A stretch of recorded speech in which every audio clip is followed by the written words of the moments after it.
तो नमस्कार दोस्तों। मौत एक ऐसा शब्द जिसे सुनते ही मन में डर, रहस्य और अनगिनत सवाल उठते हैं।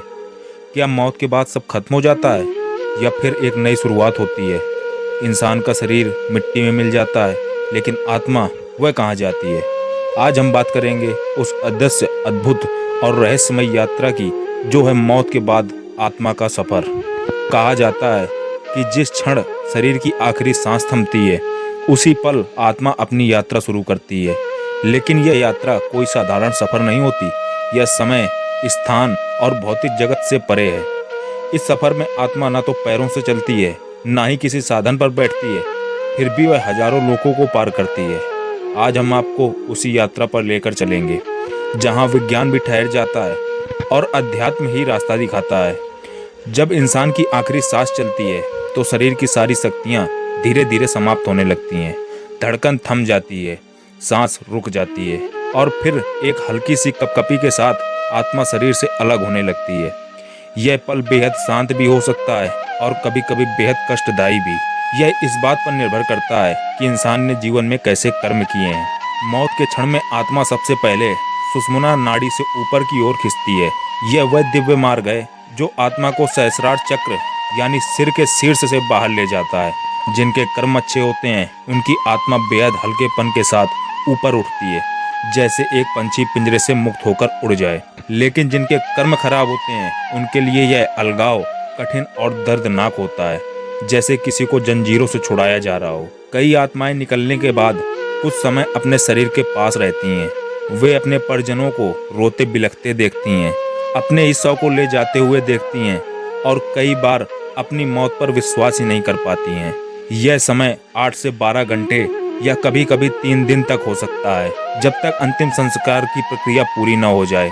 शास्त्रों में कहा गया है कि मौत के बाद आत्मा को 2 प्रकार के मार्गदर्शक मिलते हैं। पहले हैं देवदूत, जो अच्छे कर्म करने वालों को शांत और प्रकाश के भरे लोक में ले जाने के लिए होते हैं। दूसरे हैं यमदूत, जो बुरे कर्म करने वालों को न्याय के लिए यमलोक ले जाने के लिए होते हैं। यह मुलाकात आत्मा के लिए निर्णायक होती है, क्योंकि यही उसके अगले गंतव्य को तय करती है।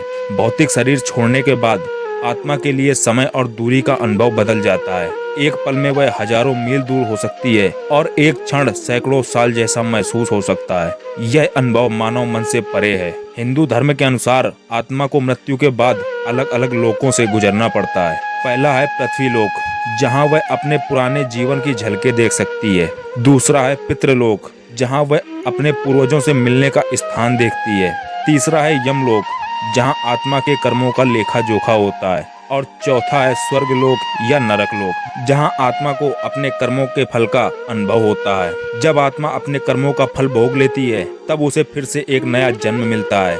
यह जन्म किस रूप में होगा, मनुष्य, पशु या किसी अन्य रूप में, यह पूरी तरह उसके पिछले कर्मों पर निर्भर करता है। इसी चक्र को संस्कार या पुनर्जन्म का चक्र कहा जाता है, जो तब तक चलता है जब तक आत्मा मोक्ष प्राप्त न कर ले। तो दोस्तों, मौत कोई अंत नहीं है, यह सिर्फ एक नए अध्याय की शुरुआत है। आत्मा अमर है, अजर है, अविनाशी है। जो इसे समझ लेता है, वह मौत से डरना छोड़ देता है और सच में जीना सीख जाता है। पुराणों में एक कथा है, राजा हरिश्चंद्र के एक सैनिक की मृत्यु युद्ध में हो गई। आत्मा शरीर से निकलकर यमलोक गई, लेकिन उसके जीवन में किए गए अच्छे और बुरे कर्म बराबर थे। यमराज ने उसे एक बार फिर से धरती पर लौटने का अवसर दिया, ताकि वह अच्छे कर्म करके मोक्ष पा सके।